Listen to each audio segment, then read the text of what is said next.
Hello everyone, welcome back to my channel. So ఈరోజు వచ్చేసి నేను మొత్తంగా 3 పొజిషన్స్ తీసుకున్నానండి. సో ఈ ఫస్ట్ పుట్ ఆప్షన్ ఏదైతే ఉందో ఇది ట్రైలింగ్ అస్సలు హిట్ అయిపోయింది. చాలా మంచిగా నడిచింది నా ఫేవర్లో. ఒకసారి మీకు ఆ స్క్రీన్ షాట్ పెడతాను.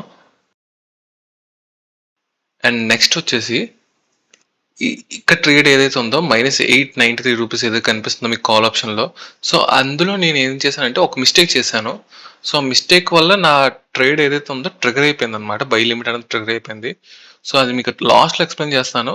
బట్ ఇదే మిస్టేక్ ఏదైతే ఉందో ఆ మిస్టేక్ నేను యాక్సెప్ట్ చేసి ఆ మిస్టేక్ నుంచి నేను మళ్ళీ ఎలా ప్రాఫిట్ తెచ్చాను అన్నది ఇది చూడండి ఈ వీడియో. ఇంకా బై లిమిట్ పెట్టొచ్చు. సో బై లిమిట్ పెడుతున్నా ట్రెండ్ ఫేవర్లో అనమాట ఈ ట్రేడ్ వచ్చేసి. సో అగ్రెసివ్గా వెళ్తుంది. సో ఇమీడియట్గా ఎగ్జిట్ అయిపోవడం చాలా మంచిది, ఎందుకంటే ట్రాపింగ్ కూడా అయిపోద్ది. So if in case market పైకి పుష్ చేయగానే ఎగ్జిట్ అయిపోవడం మంచిది అనమాట. సో నాది సో అదే నా thought process as of now. లేదంటే అసలు ట్రిగర్ అవ్వదు, అంతే. కంగారు పడాల్సిన అవసరం లేదు ఈ ట్రేడ్లో. సో వచ్చేసి కాల్ సైడ్. ఓకే, దీనిపైనే పెట్టుకోవచ్చు, ఈ క్యాండిల్ పైకి పెట్టుకోవచ్చు. బట్ అది సేఫ్ కాదన్నమాట, ఎందుకంటే ఒకసారి మార్కెట్ రీటెస్ట్ వెళ్తుంది, అప్పుడు ట్రిగర్ అయిపోద్ది అనవసరంగా. ట్రిగర్ అయిపోయి మళ్ళీ వెనక్కి వచ్చేసినా మనం లాస్లో ఉంటాం. సో అలా కాకుండా ఇలా చేయొచ్చు. లైక్ బ్రేక్ డౌన్ క్యాండిల్ ఏదైతే ఉందో దానిపైన పెట్టుకోవాలి మనం.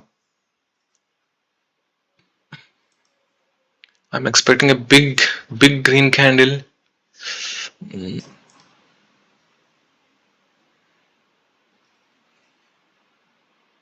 నిఫ్టీ 50 స్పాట్ అయితే బ్రేక్అవుట్ అయిపోయిందండి. నిఫ్టీ ఫ్యూచర్ అయితే బ్రేక్అవుట్ అవ్వలేదు ఇంకా.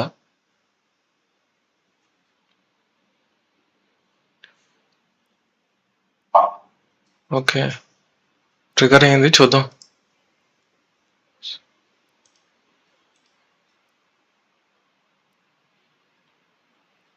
Okay, nice. చాలా క్విక్ ఉండాలి. ఒక కొత్త హై కొట్టగానే వెళ్ళిపోద్ది, తీసేస్తాను నేను వెంటనే. ఇంకా జస్ట్ స్కాల్ప్ ఇది. Nice, yeah, I'm out. So చూసారు కదా. సో ఫస్ట్ ట్రేడ్ ఏదైతే నాకు లాస్ వచ్చిందో నేను అది కాల్లో ఎక్స్ప్లెయిన్ చేస్తాను మీకు. సో మార్కెట్ ఎప్పుడైతే ఇక్కడ ఒక చిన్న సపోర్ట్ అండ్ బ్రేక్ డౌన్ చేసినా నా వ్యూ అనేది లాంగ్గా ఉందండి. సో నేను ఏం చేశాను అంటే కొంచెం అగ్రెసివ్గా బై లిమిట్ అనేది ఈ క్యాండిల్ ఏదైతే ఉందో గ్రీన్ క్యాండిల్ పైన కొంచెం పెట్టాను. యాక్చువల్గా ఎలా పెట్టాలి అంటే దాని దాని ప్రీవియస్ బ్రేక్ డౌన్ క్యాండిల్ ఏదైతే ఉందో దాని హైకి మనకు బై లిమిట్ పెట్టుకోవాలి. ఎగ్జాక్ట్ ఇలా పెట్టాలి. సో నేనేం చేశాను అంటే కొంచెం కంగారులో నేను లిమిట్ ఆర్డర్ అనేది ఇలా పెట్టాను. ఇలా పెట్టగానే ఎగ్జాక్ట్ ఈ క్యాండిల్లో హిట్ అయిపోయింది. హిట్ అయిపోయి వెనక్కి వస్తున్నప్పుడు నేను ఎగ్జిట్ చేసేసాను. సో అసలు అది నాకు తెలుసు, జనరల్గా ఇప్పుడు కూడా బ్రేక్ డౌన్ క్యాండిల్ ఏదైతే ఉంటుందో దాని పైన పెడతాను. సో తెలుసు కదా, ఒక్కొక్కసారి కంగారులో ఎలాంటి మిస్టేక్స్ చేస్తాం. సో ఆ ట్రేడ్ అలా పోయింది. 800 రూపీస్ చేంజ్ ఏదో లాస్ ఉందో అది అలా పోయింది. సో ఆ తర్వాత ఏం చేశానంటే ఒక స్కాల్ప్ ట్రేడ్ ఏదైతే నేను మిస్టేక్ చేశానో అదే మిస్టేక్ మీద నేను ఎంట్రీ తీసుకున్నాను. ఇప్పుడు మీరు చూసింది ప్రాఫిట్ ఏదైతే ఉందో సేమ్ ఎంట్రీ అనమాట. ఇక్కడ ఏదైతే జరిగిందో ఇక్కడ కూడా అలానే జరిగింది. మీరు కరెక్ట్గా చూస్తే. సో ఈసారి మాత్రం నేను ఆ మిస్టేక్ చేయలేదండి. ఈసారి ఎలా అంటే సేమ్ ఇందాక ఇక్కడ ఎలా జరిగిందో ఇక్కడ అదే సినారియో ఇందులో కూడా. కాకపోతే ఏంటంటే నేను బై లిమిట్ అయితే మాత్రం మరి ఇంత దగ్గరలో పెట్టలే. ఈ బ్రేక్ డౌన్ క్యాండిల్ ఏదైతే ఉందో దీని పైకి పెట్టాను. అండ్ అది జస్ట్ స్కాల్ప్ ఎంట్రీ. మీకు అక్కడికి వచ్చి ఇఫ్ ఇన్ కేస్ నేను కానీ ఎగ్జిట్ అవ్వకపోతే డెఫినెట్గా అది కూడా నాకు లాస్ వచ్చేది. లాస్ అంటే like at least cost to cost అయినా తీసేసుకునేది.